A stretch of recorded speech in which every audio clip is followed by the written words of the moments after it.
Welcome back to another quick tip guide in Medieval Dynasty. This is going to be all about the hunting lodge. Don't worry, Big Daddy will help you.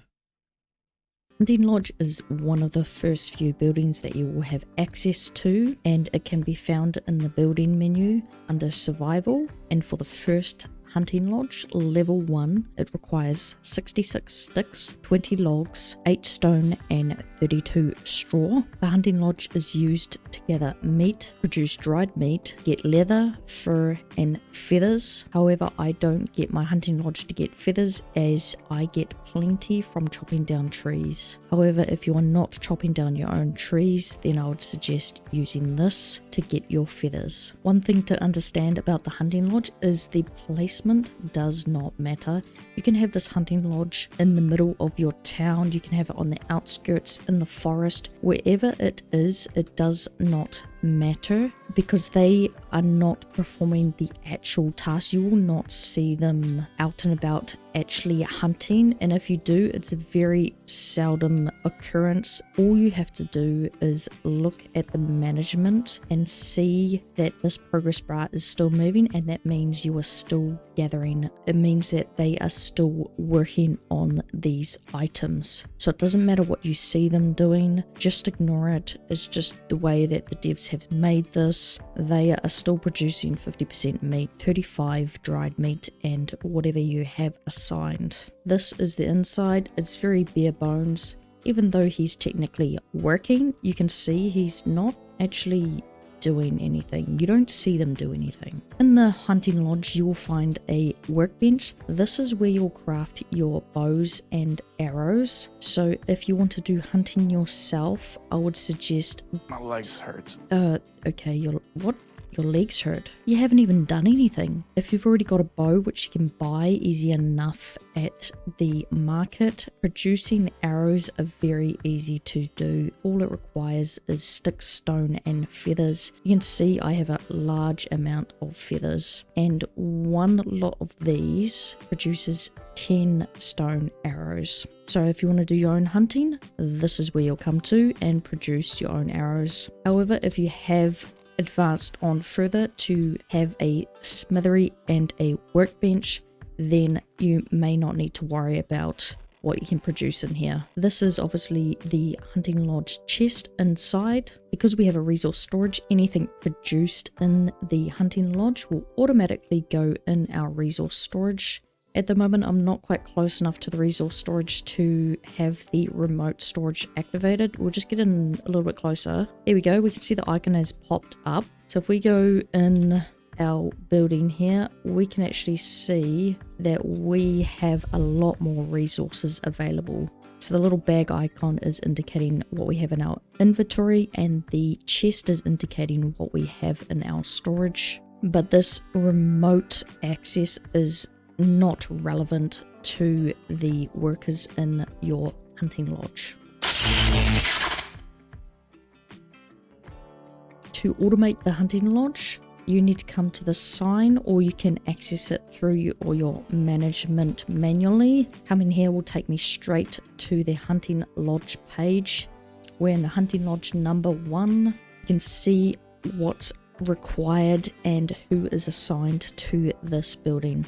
Before we go too far ahead, in order to assign tasks to this building, we need to make sure that we have these ticked. So already you can see that these are working for me, but if you don't have anything in this list, that's because you have just built it and you have nothing assigned. So you want to go into edit assignments, and this allows you to select which items you want your workers to get to produce. So if we decide that we want to now gather feathers, I can tick that, and when I exit out of that and come back in here, we have feathers available to assign. If I want to assign a particular intensity to this, at the moment my percentage has already been divided up amongst these 4 items, so I can lower this and add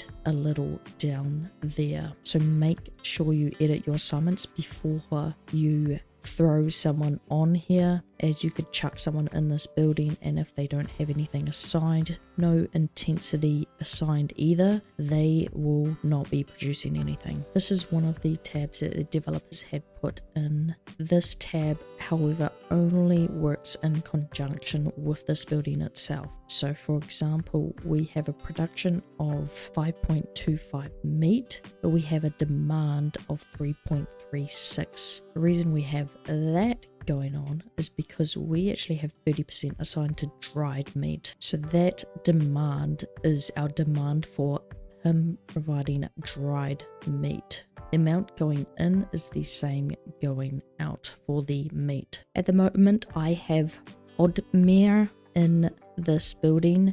He has a skill level of 3. Why is that important? It's because if we come to this here, at his skill level of 3, he's producing 4.77 meat. However, if I was to swap him out for someone who is not as gifted as he is in the hunting skill, let's say Casimir is the hunter instead, you'll notice that the amount of meat that he produces is only 3.38. So with 1 less skill point, he produces just over 1 less meat per day at 50% intensity. So it's very important that when you're choosing your worker for the hunting lodge, pick the person with the highest skill level. They're going to produce the most amount and they'll be able to provide you the produce efficiently. To produce these items in this hunting lodge, you require a knife. The only one that doesn't require a knife is the feathers and the dried meat. However, the dried meat requires you to actually have a piece of meat. So they don't need the meat directly in the storage, or they don't need to produce the meat then make the dried meat. As long as you have meat in your food storage, you are able to make dried meat. They will just take it straight from the food storage. Everything else in here, the meat, leather and fur, you can see that it costs your knife durability 2 or 1. What this is basically saying, that if you have a knife, so I've got the basic stone knife, its durability is 40. For every 1 meat I produce, the durability of the knife will go down by 2, and 1 for the fur, and so on. So to make an efficient and automated hunting lodge work really well, just make sure you have a bunch of knives in the resource storage. Knives are very easy to make. They only require sticks and stone. You can easily pick these off the ground or from the little saplings. Once you have enough resources, you can go to handcrafting, and then you can craft stone knives. So we're just going to craft the maximum amount that we can right here. I'm just going to put it inside the chest in here. So we're going to take our 100% stone knives, these two here. We're going to put both of these in here, and that'll keep this hunting lodge going for a few days. You do not have to have this percentage that I have here. You can change this up however you want. I would suggest, if you've just started out in your dynasty, to produce just meat only. You don't need to have cooked meat in your food storage or for your villagers for them to use for food. That's something that they will do themselves. Raw meat just provides less food for them than dried or cooked meat. As you can see, he's now on free time and their progress bar has temporarily been paused. When it's the morning, again, this will show up as working and this will turn green, and then the progress bar will continue. The hunting lodge may not be as efficient as farming, but it is certainly a way to get started on producing items that you don't want to collect yourself and offsetting the amount of food that's required to feed your villagers. I hope this has helped, and I do hope to see you in the next one. Until next time.